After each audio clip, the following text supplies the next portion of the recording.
Welcome to England. I'm Winston Churchill. Someone once asked me how history would treat me. My answer was simple. History will treat me well because I intend to write it.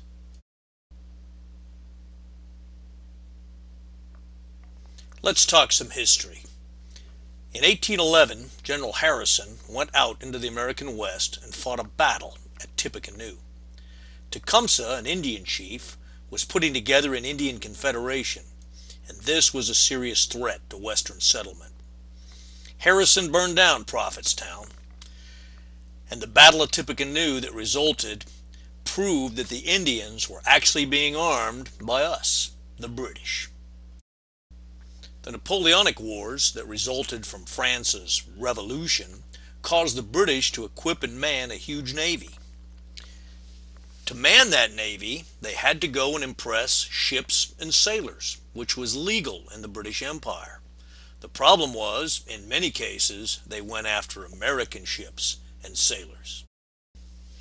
By 1812, the seizing of U.S. ships and the impressment of American sailors, plus the arming of the Indians, became an issue that could not be resolved through diplomacy.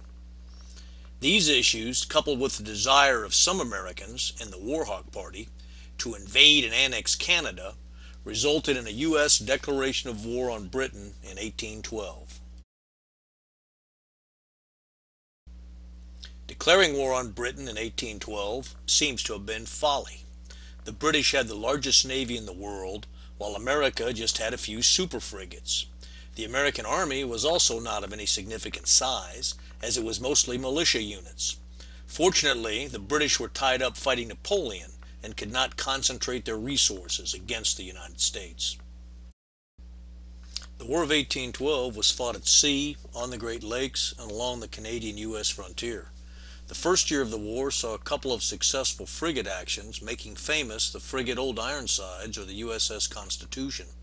Several battles were fought along the Canadian border, with the U.S. being primarily on the losing side. America lost what is today called Chicago and also Detroit. During the war, repeated attempts to invade Canada were made by the Americans. All of the attempts failed. On one attempt, the commander, Zebulon Pike, and about 250 soldiers were killed in a powder magazine explosion. The resulting fire and the unrestrained and leaderless soldiers of the American Army pillaged and burned down the city of York, present-day Toronto. These type of actions clearly did not convince the Canadians that they wanted to be annexed as an American state. By 1813, the British had concentrated enough sea power to blockade the U.S. coast. This essentially bottled up the American fleet of super frigates. The Canadians and British then paid back the Americans for the burning of Toronto.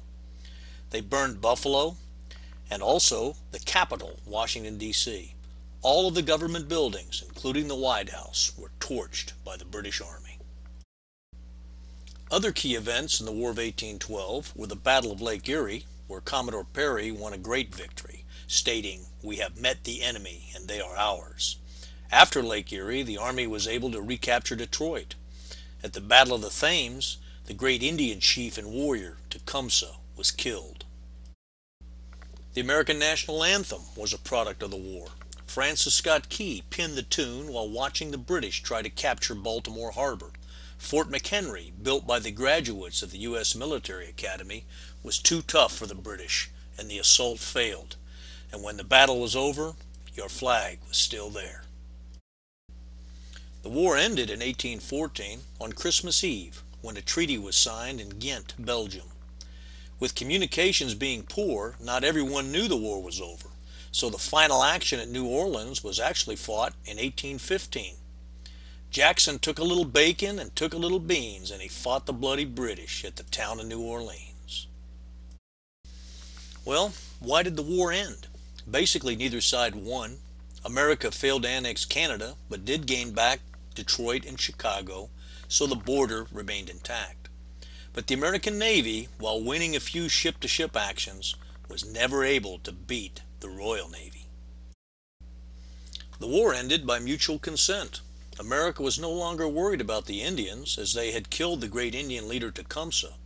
America also figured out that Canada did not want to be a state, so plans of invasion were shelved.